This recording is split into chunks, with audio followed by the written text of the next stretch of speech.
Hi, I'm Carl Tannenbaum, Chief Economist for Northern Trust. When I was a kid, which by the way was just after the electric light bulb had been invented, one of my favorite toys was a top. For younger viewers, a top is a teardrop-shaped object with a point at the bottom. You wind a string around it, unfurl it quickly, and it spins, well, like a top. If my description leaves you confused, I'm sure that YouTube has 600 videos on the subject. Once a top is set into motion, it can spiral around for a very long time. Unless something intervenes to stop it, forces acting on its perimeter sustain its rotation. The world's labor markets are beginning to generate a spiral of a different kind. Labor shortages are being seen in many different places. Demand for workers has mushroomed as economies have reopened, but the pandemic still weighs on the minds of prospective employees. The result are wages which are escalating at their highest rate in many years. To pay those wages and preserve their profit margins, companies are pushing through price increases.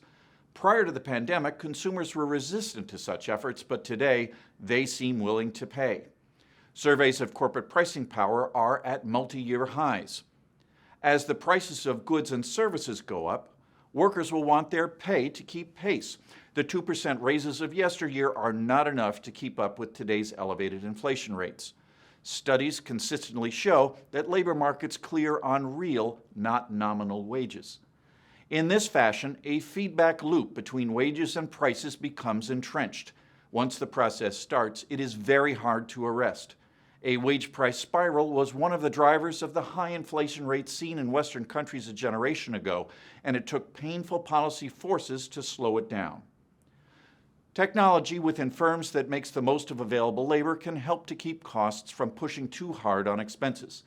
And e-commerce has proven to be a powerful tool for consumers to push back on high prices.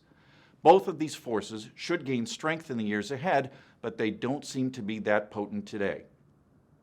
As we move into the new year, central banks will have to be especially vigilant to keep inflation from hitting new tops.